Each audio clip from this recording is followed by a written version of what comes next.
everyone. It is Monday. It is my favorite day. Why? It is Mothers of Multifamily. I am so honored to be able to interview these amazing mothers, entrepreneurs, amazing women who do this every day, day in and day out. They take care of their children, take care of their homes, take care of business, and still have awesome attitudes of gratitude, and are here on this podcast to share value to all of you, my listeners. If you enjoy this podcast, please leave a rating, review, and subscribe. Hit those buttons. Thank you so much. So without further ado, I have the amazing Arisa Rice on.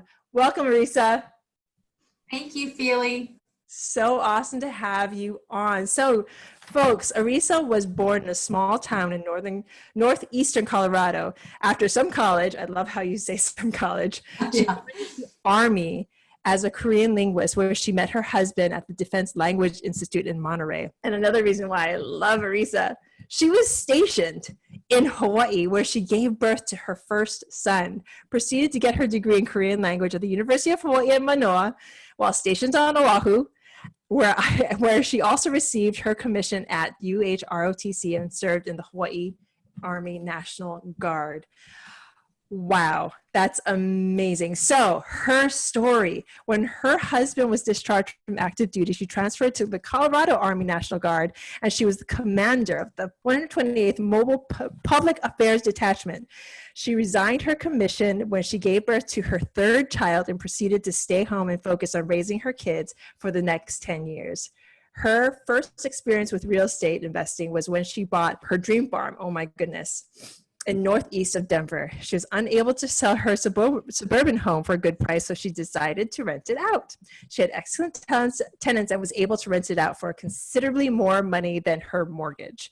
It did not occur to her at the time to replicate that, but she felt like she got lucky and left it at that. On the farm, she earned her income by renting out land to RV and tent campers through Hipcamp, which is exactly like Airbnb, except no building necessary. Some campers would reserve one night, some stayed for months, and this provided her and her family with a modest income to keep the farm running. While working on her farm and tending goats, she began listening to podcasts, which got her interested in real estate investing, even though she had already been doing it. With her three kids all being teenagers, she was able to start attending seminars, and in 2019, she got her Colorado real estate license and she began selling houses. She volunteered at Adams Real Estate Summits and began working with him shortly after. Since then, she's made excellent connections, found work assisting real estate investors, and she is currently assisting Adam with his mastermind and helping other investors develop online classes as she learns and saves up for her own investment opportunities. Okay, I'm going to breathe now. Come up for air. Arisa, that is amazing. That is amazing. How do you do it all? How do you do it all and find time? Because you're different from all the other multifamily mothers that I have introduced on this show. You don't have any large multifamily under your belt. This is something, folks, Arisa is reaching for. She is in the position that so many investors, so many people who want to get into this business are in. She is where you are, but she's already taken so many steps to get there. So Arisa, how are you doing it? How are you doing it with three teenagers, a farm, and everything else going on? How are you doing it?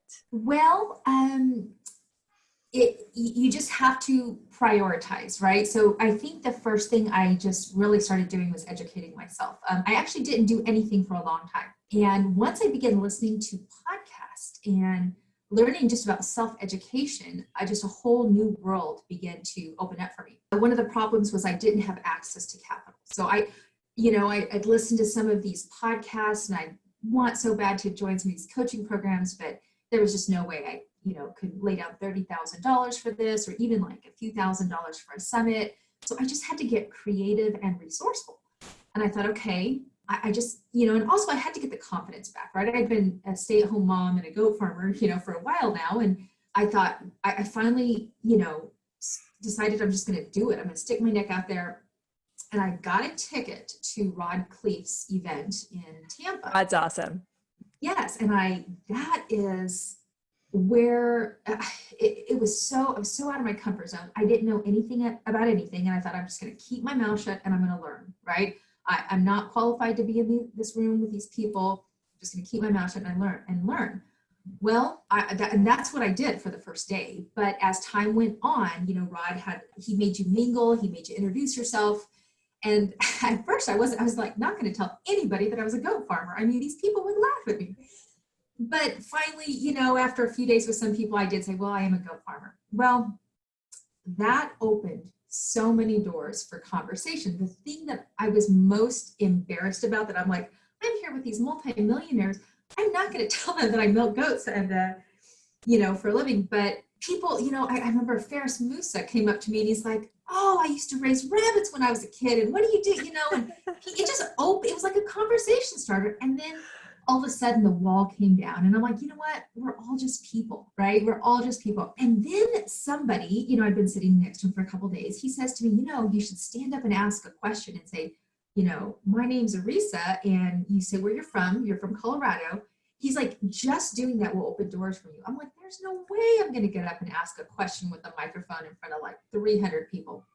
And he kept encouraging me to do it But finally, I actually did have an intelligent question. So I thought, well, what the heck? So I raised my hand and I said, hi, my name is Arisa Rice from Colorado. And, I'm a real estate broker. And then I went ahead and proceeded to ask my question.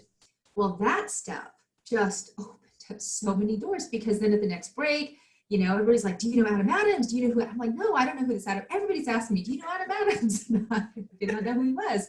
But just putting yourself out there opens it. So somebody made an introduction and Adam invited me to his meetups and to his Finding Deal Summit, which I attended. Of course, all the while making more connections. I had no money, right? I couldn't afford his summit. I think sometimes, sometimes as wives, when our husbands really deal with the finances and you kind of have to ask and beg, not beg, but, and they don't really understand, they're not into real estate. It's like, oh, how can I do this? Well, I knew I was afraid if I asked for the money, he would say, you just paid for this Rod Khleif event. So I decided to volunteer. So I volunteered to help Adam, and, I get to the summit and he has all these volunteers kind of standing around, and Adam's so busy doing all these things, and the volunteers that were kind of standing around didn't know what to do. And I'm like, well, all of a sudden my Army commander kicked in, and I was like, well, why don't you do this and you do AV and you do, and I'm like, I can do something. I don't know anything about real estate, but I know how to run an event, So, and some people actually thought I was running the event. I'm like, no, I'm just volunteering. Pretty soon Adam's like, oh my gosh, you got to help me with my next one. So I said, absolutely. And so I helped him with his Raising Money Summit, and that opened so many doors. And then I started to do everything I could for Adam, to where he's like, you just need to work with me. I need you all the time. And, what is somebody who doesn't, have the financial resources, but wants to learn about real estate do, but like, yes, I can do it. And working with Adam has opened so many opportunities to me. I mean, summits that were into the thousands I've been able to attend. Just the people he's introduced me to. I even went to an asset management class. I was able to meet the Sharas, Sue and Anthony Shara, and through him. And I wanted to go to her asset management class, and I was like, oh man, it's $500, and I'm going to have to ask my husband. And I thought, I'm just going to introduce myself as a goat farmer and see what happens, right? I'm a real estate broker and a goat farmer. I'm like, at least they won't forget me, right? So she's like, you raise goats? She's like, I've got a sick dog with cancer, and I've always, I've heard that goat milk and goat meat will, is good for them. I'm like, can I go to your next class? I would love to go to your asset management class, and I will give that dog all the raw, fresh goat milk and goat, this stuff can grow a limb. She said, absolutely. So then I was able to go to her asset management class by trading goat milk and goat meat with her, and just the connections and the opportunities began to really open up for me. And the more I was in this lifestyle, the more confident I became, because I realized I didn't have to know everything. I think the biggest confidence I was lacking was analyzing deals. Mm-hmm. It was like speaking Greek, but I realized I don't have to know everything, right? There's all these different places on a team that you could be. And I began to realize that I had something to offer people. So working with Adam, I learned how to engage with people. I learned about social media. I learned, and people started seeking me out. And so it's just, the possibilities are endless. And I'm just really excited for the future. I am so excited to have you on because that is an amazing, amazing story of just like putting yourself out there. And I know for my listeners out there, if you have been in real estate, you've been in her shoes. You've gone to that first Rod Cleef event or Michael Blanc or I don't know, whatever big event you went to for the first time. And you were just like, oh, should I say anything? But kudos to you, Arisa, and whoever told you, and I hope you got their name, whoever told you to stand up, good. Whoever told you to stand up and ask that question, they changed your life. Because sometimes we need the permission to stand up and ask for the things that we want. And sometimes we don't know that we need the permission. So having that person say, giving you the push and telling you to stand up basically changed your life. Because having access to, and I get this question all the time, like, I don't have money. How do I get into real estate? Okay, people, you're listening to the podcast. This is how you get into real estate. You open your mouth and you speak your superpower. And the funny thing is your superpower is goats and your background in the Army. Yeah. Yes. So that is, which helped me in real estate, both of them. but the thing is, like, people think real estate is all about the numbers. And yes, people, okay, yeah, you got to know your numbers. You got to know how to underwrite and all that stuff. But the thing is, the way you get longevity, and I don't see you having a problem with this, the way you get longevity is you, the person you are, the story you have, and the way you tell it. And just your story just made me made my heart go like kathump, because it's amazing, because just your background, the service that you've given to Hawaii and the rest of the country, and your story from there. I mean, and this is especially for my stay-at-home mamas who don't think that they can do anything past what the amazingness that you're already doing, and what all of our working mamas are figuring out now, because we're all at home. This is, now we're taping this in the time of COVID, and we're all at home, we're teaching our children, and you have been there, you have done that. And now what kind of advice would you give to the stay-at-home mamas, to any parents out there, to any people out there who are thinking about getting into real estate, getting to large multifamily? What's the advice that you would give them at this moment? What's one step that they can take? Okay, so one step that anybody can do. So right now, there's just nothing you can't learn how to do on the internet, right? There's nothing you really can't learn how to do on YouTube. And YouTube has just been my saving grace. I've pretty much learned everything. And for example, right now, we're all staying at home. I can't show houses and stuff like that in Colorado. And what I've done is because I've had these great connections now, I am making courses so there's one of the gentlemen that I met also at Rod Cleef's, his name is Dave Childers. He's a multifamily investor out of Nashville. So these people who are great at multifamily investing are not great at everything, right? Making courses and holding events or anything. I'm like, I'm here, I can help you, because inadvertently, while helping him make a course, I'm learning, because my motivation is to learn.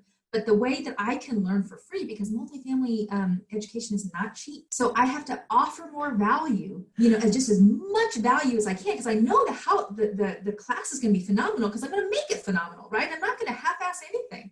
So I know I'm going to make him a great course. And in the meantime, I'm going to learn, come hell or high water, I'm going to learn how to analyze and underwrite a deal, right? That's what I'm going to learn it. But I have to offer as much as I can. So I'm helping Adam with his mastermind, and with his mastermind, I can't afford to be a part of this mastermind now, but I'm like, I'm going to do everything. I'm going to organize it. I'm going to, and I've got all these crazy harebrained ideas, and he listens. He thinks they're great. Nobody else, my husband doesn't like all my harebrained ideas, but Adam does, and willing to implement them. And so I've made the connections in the mastermind, and, you just have to offer value. And if you don't know how to do something, get on YouTube and learn. That's all I'm doing. So I am so happy you are on right now, because that is advice that everyone needs in this moment, no matter how far you are in real estate, no matter how far you are in your businesses. Like Arisa just said, you can learn anything right now. And you can do anything right now if you put your mind to it. Oh my God, Arisa, you did exactly what teachers, what mentors are trying to tell everyone to do. If you don't have money, add value. And you add so much value. I mean, I'm laughing because like Jason and I paid a lot of money to our mentor and it was worth it. But we had the money because we had already started flipping house and we put that money into mentorship for a large multifamily. So, but hadn't we not had that money, we would have probably did the exact same thing you did. Try and like offer whatever we could do to whoever. And the thing is, the way you got in is that you now have access to everything that these high level entrepreneurs and investors do. And they trust you, and you're going to create these courses for them that other people are going to pay so much money for. You're going to learn for free. That's just, I mean, basically with your time. So you are the exact, wow, I'm so excited. You are the exact example of trading your time for information. Instead of so many people putting the money in, you are giving your time, and you're doing it in such a way that you're adding value to these amazing people. I don't know the other investor you're talking about, but Adam Adams, I consider him a friend, and I can just imagine that the world that you've been opened up to, having access to conversations with them on a regular basis. And the fact that now I know that your ideas are being implemented by him, I'm going to be like, that totally came from Arisa. Totally. So have a conversation with them. Okay, so let's dig into a little bit about your family. So tell me more, because you don't have large multifamily. You rent out space to RV and tent campers.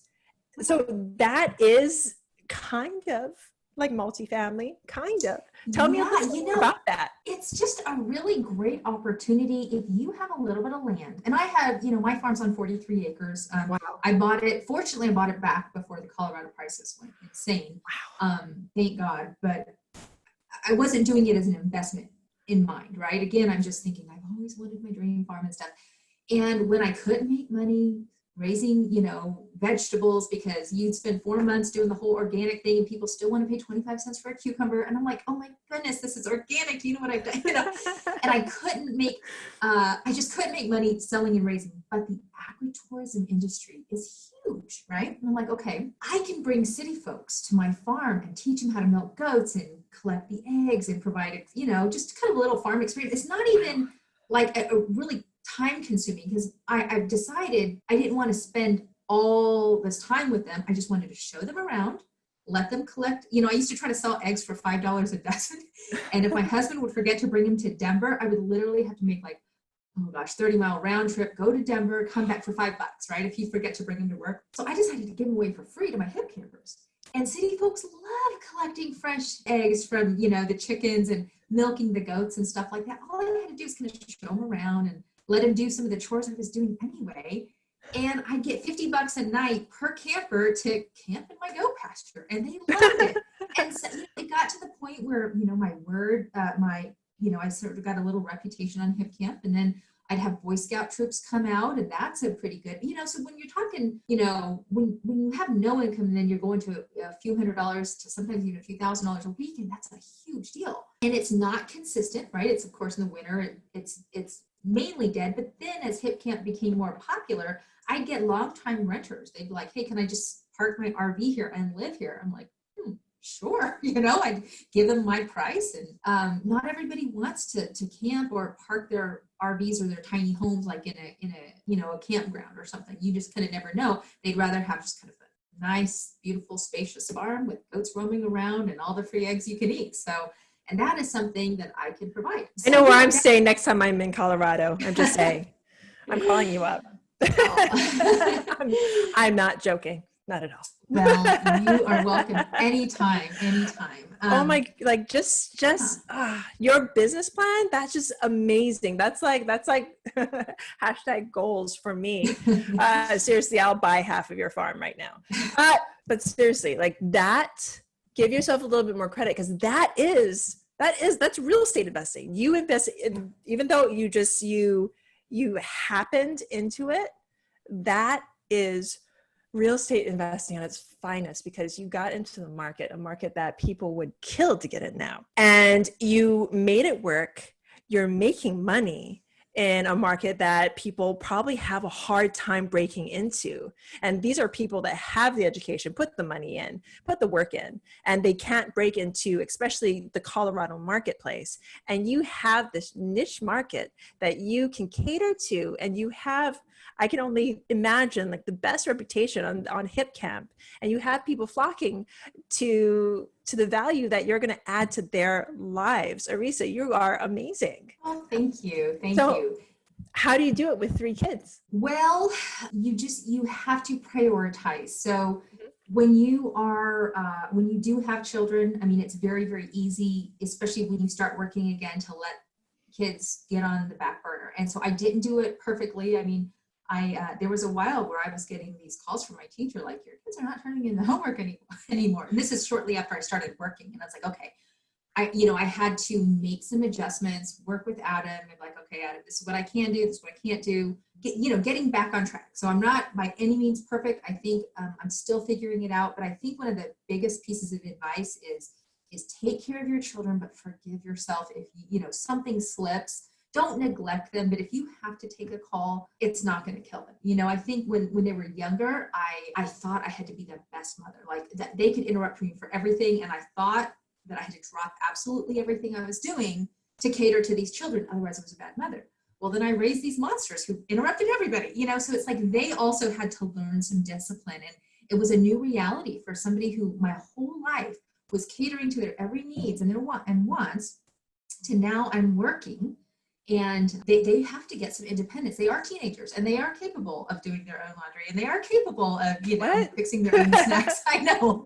So one of the things I did as a mother, I should share my board with you, is I created a Trello board for my children. And I have all these tasks for them, and I will pay them this much for every single task, so that I don't have to get on them for personal hygiene and homework and laundry and making the bed and doing I have everything on the Trello board, and there is a monetary value for every single task that I did. I'll share my little video that I made with you. And yes, and if all they have to do is drag it from this is your task for Monday to complete it, and boom, they get paid. And so they do have to take a picture, right? So if their bed's made, they got to take a picture, so I don't have to run all over the house, check on every single task. It's so funny because for the personal hygiene, my son is taking a selfie of the toothbrush in his house, and I'm like, good, they're taking selfies anyway, so might as well take a selfie of brushing their teeth. But it's like, prove it and I'll pay. And it's like the best money spent, because it's not, I don't have a lot of money, but it's like all of a sudden my money is, I don't have to buy them everything. I'm going to pay them for doing their task, and they can buy their own stuff. I'll still feed them, of course.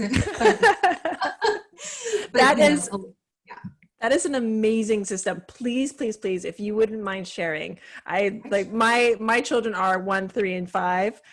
Probably not the 1-year-old, but maybe the 3 and 5-year-old would get on that, because I've been thinking about setting up a system for them with chores and such, and they can get paid for it. But I like just to have the system. That is amazing. I mean, that's like how that cuts time from you having to nag them. Now they know, they just go to your Trello board. This is what they have to do. They know what they have to do, and you don't have to argue with them about it anymore. Right. And then that's true. And you have to pay them more money for the chores that they dislike more, but it's, where I'm not talking about tons of money. I'm talking about 25, 50, 75 cents, because at the end of the week, it's like $30. I mean, that's not bad for a 13-year-old. No. What else is she going to need, So $30 at the end of a week. If she completes every task, so it's rare, but if she completes every task, so. But see, the thing is that they know that they can make X amount of dollars if they do everything. So if they don't do everything and they don't get all that money, they absolutely understand why. And that you are teaching them the value of money, the value of time. And one day they're going to learn, maybe if I pay my brother or sister or somebody else to do like just a little bit, and I just like Okay, I'm going down a rabbit hole. I love tangents. Teach them how to outsource. One day they're going to learn that your children are not allowed to listen to this podcast. You are amazing. So before I leave you, what small little bit of information, if you could only say one more thing to the entire world, to all of motherhood, what would it be? Okay, so one piece of information that I would say, this is what I've learned, this is something I've learned from Adam, okay? Start engaging on Facebook. Go ahead and accept invitations to webinars, friends with other multifamily investors. You know, I used to think, okay, I'm too stupid to speak. I'm just going to be here. I'm going to keep my mouth shut and listen. That's kind of what I thought. I remember like the first time I'm in a big room. But you know what? Everybody, it doesn't matter how successful they are, they would appreciate a word of encouragement. Or, hey, this was a great webinar. Or, you know, like their pictures, ask them questions, engage. Don't, you know, one of the things I love about you, Philly, is I just love the pictures of your children and your family. That's the kind of stuff, you know, we love to see on Facebook, right? I mean, who knew years and years ago when we started Facebook to connect with our friends, it was going to be political and so much hate and everything. I love the positivity. Yes. So offer some of that. If you don't even know a person, but you know this person is a podcaster successful, keep engaging in a positive way, because they'll just, at least if anything, they'll know who you are. So the next time you meet them in an event, maybe you'll have something to talk about. Maybe, you know what I mean? That's one of the things I didn't used to have the confidence to engage in all these other people. Now, everybody, like their post, engage in there, say something positive. That is simple. It doesn't take any education. It takes a little bit of time. We're on Facebook anyway, and it just opens up doors of opportunity. So, yeah. See, that is a golden nugget that you just gave to all of podcasting land, because my mamas and papas and everyone who's out there, take this from Arisa, engage. That's how you start to build momentum. And that's how you introduce yourself these days to people that you don't know. Find somebody that you want to know, that you want to learn from. And like Arisa said, start liking their posts, start going to their free things, go to the webinars, read their free ebook, tell them how much you liked it. And then one day when you meet them in person, I promise you that they'll remember you. You engage enough, they'll remember you. Thank you so much for that. That was a simple piece of advice and something anyone can do that they can start doing right now. Mm-hmm. And it's almost mind-blowing how easy that would be for everyone to do. So thank you so much, Arisa, for your time, your amazing value, everything that you've given today. Thank you so much. Thank you for having me. This is my first podcast. I'm so excited. Yeah. Yay! So, yay. So everyone, again, Arisa's first podcast. Everybody clap. Yay. Thank you so much. Right. You have a great day. And for my listeners out there, I'm so grateful to you for listening. Thank you for listening. And if you liked what you heard, please rate and review, and please subscribe, and take a look at the links that I left to get a hold of Arisa. Arisa, oh my goodness, I almost forgot to ask. If somebody wants to get a hold of you, learn from you, or even learn from Adam, how do they get a hold of you? Well, if you go to theexecutivefarmer.com, that'll just take you to my real estate website, right? And then anybody can email me at Arisa Rice 6173@gmail.com. You can get a hold of Adam at realbluespruce.com. So they'll get a hold of you. Get a hold of me, yeah. I will forward everything out. Any questions? Thank you so much again. Thanks, Philly. It was wonderful. This is amazing. Bye now. Bye. Join us for your second cup of coffee every Monday through Friday at noon.